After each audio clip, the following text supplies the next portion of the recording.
le rapport concernant notre collègue Salimata Diop. L'ordre du jour appelle l'examen du projet de loi de résolution de mise en accusation devant la Haute Cour de justice de l'ancienne ministre Salimata Diop. Monsieur Diouf, merci de nous donner lecture. Merci, Monsieur le Président. Monsieur le Président, Monsieur le Ministre, chers collègues, je m'en vais vous lire le présent rapport tel que le Président de l'Assemblée nationale l'a demandé. La Commission des lois, de la décentralisation du travail et des droits humains s'est réunie le vendredi 2 mai 2025 sous la présidence de M. Abdoulaye Tall, président de la dite commission, à l'effet d'examiner le projet de résolution portant mise en accusation devant la Haute Cour de justice de Mme Salimata Diop, ancien ministre de la Femme, de la Famille, du Genre et de la Protection des enfants. Ouvrant la séance, Monsieur le Président a informé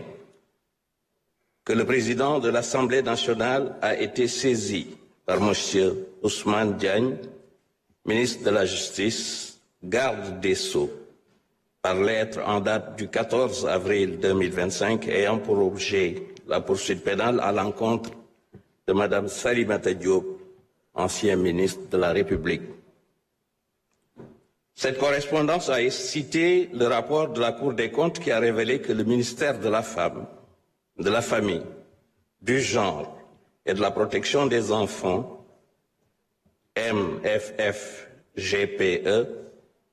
avait reçu une enveloppe de 150 millions de francs CFA au titre du Fonds de riposte et de solidarité à la Covid-19. Ce document a montré que les justificatifs de dépenses d'un montant de 36 147 500 francs supposés avoir été réalisés étaient les mêmes que ceux qui avaient été produits pour les opérations de la Caisse et des secours. Sur ce point, le rapport a aussi indiqué que des aides et secours avaient été versés à des personnes ayant les mêmes prénoms et noms de famille, avec des numéros de carte nationale d'identité similaires et parfois les mêmes adresses pour des montants différents, arrêtés à la somme de 52 223 000 francs CFA. Entendu par les enquêteurs, le DAGE du ministère a soutenu que certains de ces supposés bénéficiaires étaient en réalité des fournisseurs. Il a mentionné qu'une partie de ce montant avait servi au paiement de ces derniers et qu'une autre partie, s'élevant à la somme de 22 367 300 francs CFA, avait été distribuée à titre d'appui financier au profit des agents du département sur décision de l'autorité. Entre guillemets. Il avait toutefois reconnu que ces derniers étaient initialement prévus pour la prise en charge des opérations de retrait des enfants de la rue. En outre, pour les pièces relatives à cette caisse d'avance, dont la sincérité est ainsi mise en cause, la Cour des comptes avait relevé que l'utilisation d'un montant de 4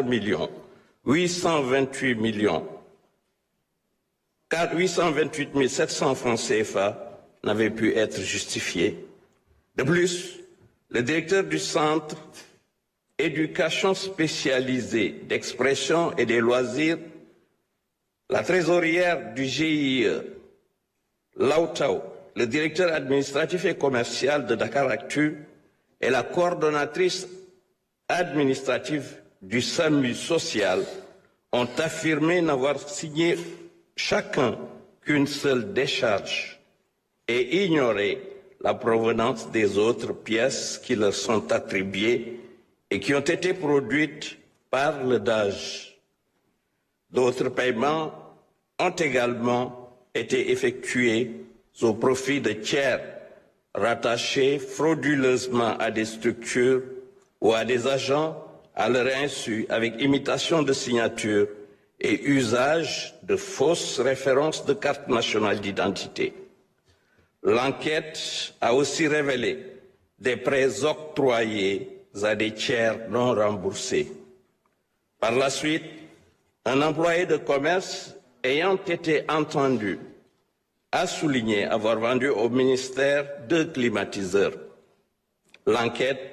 a révélé que ces appareils avaient été livrés au domicile du ministre de la Femme, de la Famille,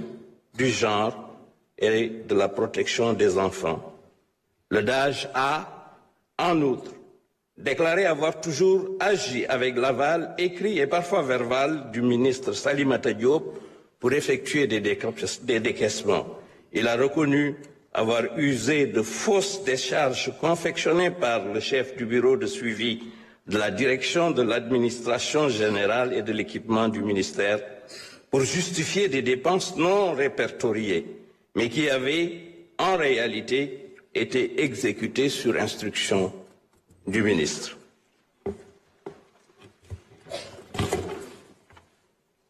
Selon l'article 101,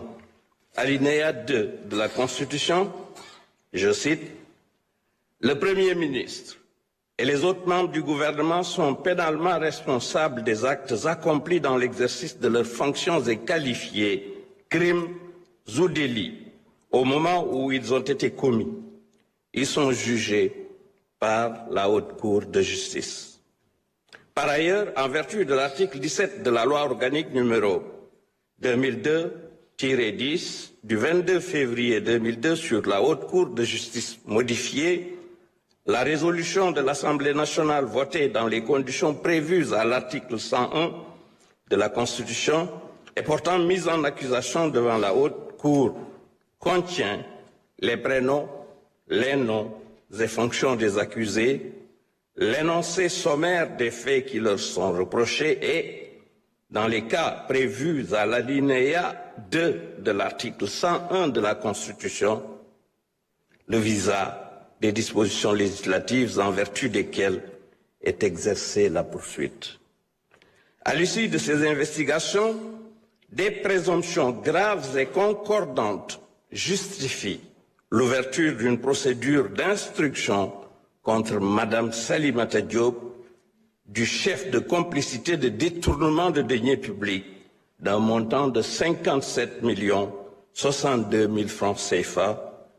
fait prévu par les articles 45-3, 46, 152 du Code pénal et 140 du Code de procédure pénale. En raison de toutes ces considérations, Monsieur le ministre de la Justice, garde des Sceaux, a demandé, conformément aux dispositions citées ci-dessus, sa mise en accusation devant la Haute Cour de justice. Prenant la parole, certains commissaires ont jugé légitime et fondé l'examen du présent projet de résolution portant mise en accusation de l'ancien ministre Salimata Diop, dont les faits susmentionnés militent en faveur de son adoption.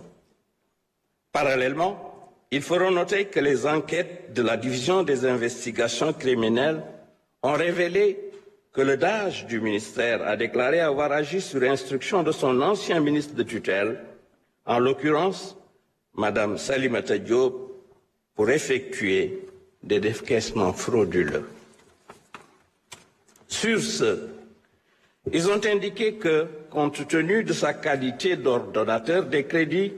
Madame Salimata Diop doit répondre à la justice afin d'apporter la lumière sur les présomptions graves de complicité de détournement de deniers publics d'un montant de 57 062 000 francs CFA qui pèsent sur sa personne. Enfin, Monsieur le Président a procédé à la lecture du projet de résolution concernant l'ancien ministre Salimata Diop, Le dit projet est annexé au présent rapport. Au regard de ce qui précède, les membres de la Commission des lois, de la décentralisation, du travail et des droits humains ont adopté à la majorité le projet de résolution portant mise en accusation devant la Haute Cour de justice de Mme Salimata Diop,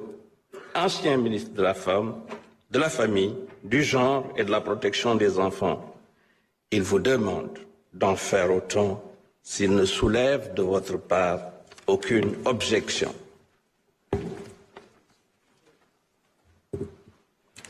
À présent, je vais lire le projet de résolution.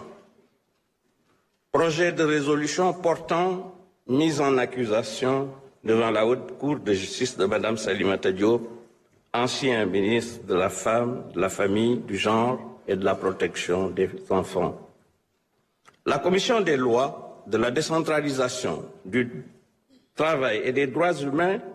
après avoir délibéré en sa séance du 2 mai 2025,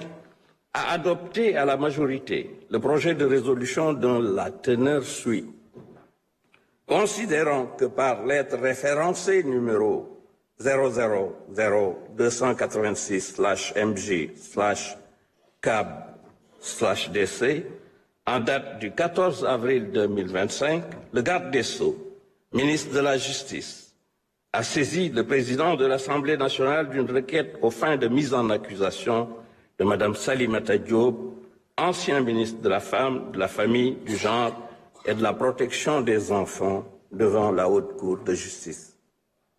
Considérant que, dans le cadre du traitement du rapport relatif à la gestion du Fonds de riposte et de solidarité à la Covid-19 établi par la Cour des comptes, des enquêtes ont été diligentées. Considérant que par lettre référencée numéro 0114/PDGK du 8 avril 2025, Monsieur le procureur général près de la Cour d'appel de Dakar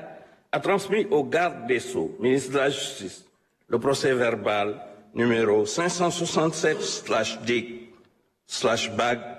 en date du 18 juillet 2025 de la Division des investigations criminelles afférentes au ministère de la Femme, de la Famille, du Genre et de la Protection des enfants, MFF-GPE. Il convient d'abord de relever que le rapport de la Cour des comptes révèle que le ministère a reçu une enveloppe de 150 millions de francs CFA. Considérant que ce montant était logé dans un compte ouvert dans les livres de la Banque Crédit du Sénégal, le rapport soulignait que les justificatifs de dépenses d'un montant de 36 147 500 francs CFA supposés avoir été réalisés étaient les mêmes que ceux qui avaient été produits pour les opérations de la Caisse Aide et Secours. Le rapport précisait en outre que des aides et secours avaient été versés à des personnes ayant les mêmes prénoms et noms de famille, avec des numéros de carte nationale d'identité similaires et parfois les mêmes adresses pour des montants différents évalués au total à la somme de 52 223 300 francs CFA. Entendu par les éléments enquêteurs, le DAGE a soutenu que certains de ces supposés bénéficiaires étaient en réalité des fournisseurs.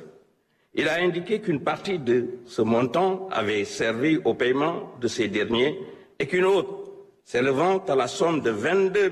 367 300 francs CFA, avait été distribuée à titre d'appui financier au profit des agents du ministère sur décision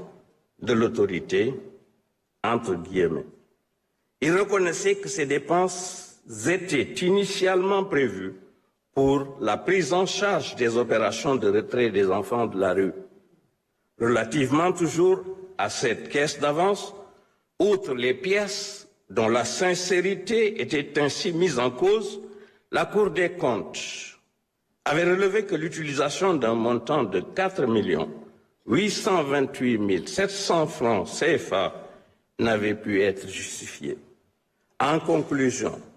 la Cour a retenu que le DAGE s'est retrouvé dans l'incapacité de produire des pièces justificatives des défenses effectuées par le ministère de la Femme, de la Famille, du Genre et de la Protection des Enfants pour ce montant de 52 233 300 francs CFA. Considérant que les bénéficiaires de ces dépenses ont été à leur tour entendus,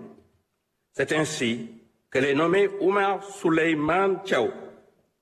directeur du Centre éducation spécialisée d'expression et des loisirs, Khadi Sissé, trésorière du GIE Lautao, Ndei Ngoy Lo, assistante sociale à la retraite, Chérif Yao, directeur administratif et commercial de Dakaractu, Tcherno Amadou Si, journaliste, et Béatrice Mariam Mendy, coordonnatrice administrative du SUMA ou du SAMU social, ont affirmé n'avoir signé chacun qu'une seule décharge et ignoré la provenance des autres pièces qui leur sont prêtées et qui ont été produites par le DAGE. Aussi, les enquêteurs ont relevé le paiement de primes aux agents du ministère sur les fonds Covid-19 ou de la caisse d'avance aide et secours.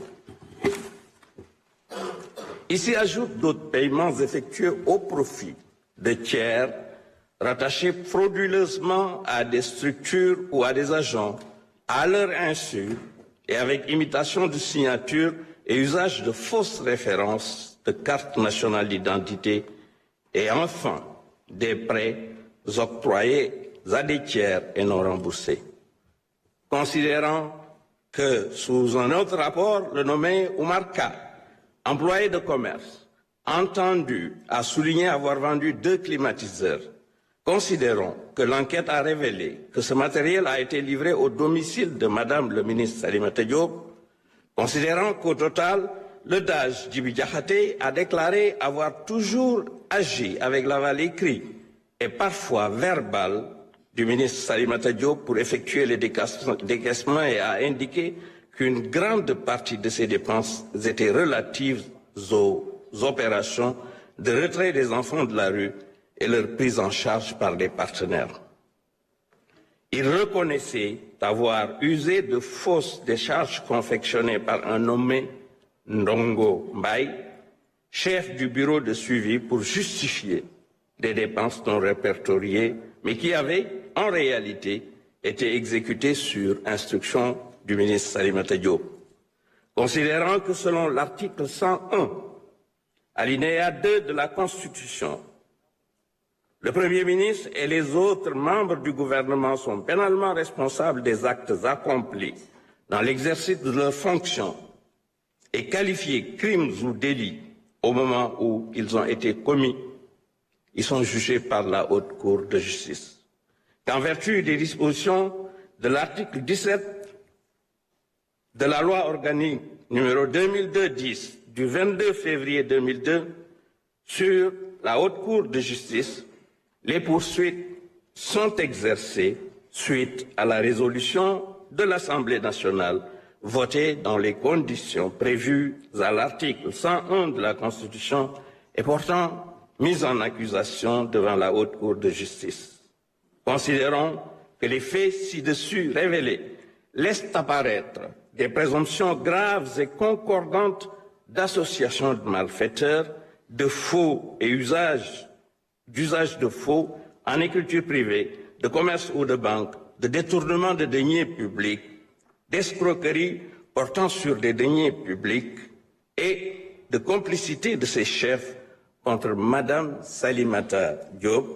ancien ministre de la Femme, de la Famille, du Genre et de la Protection des Enfants,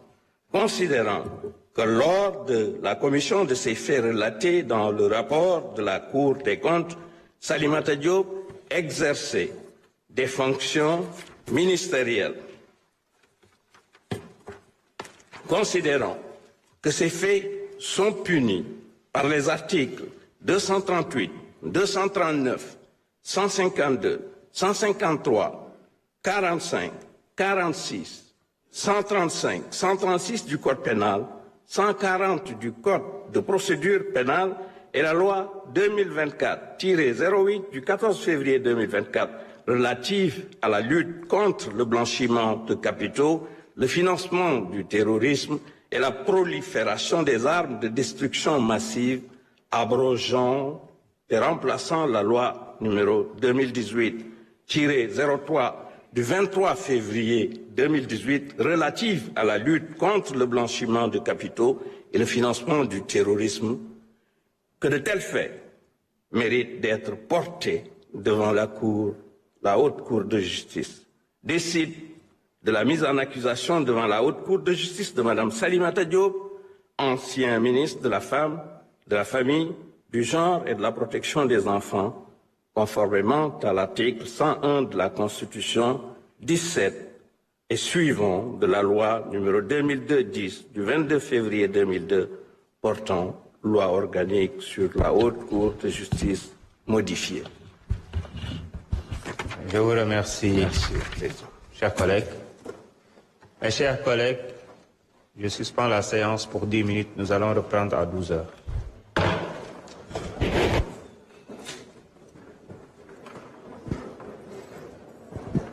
Voilà, donc il y a une suspension de séance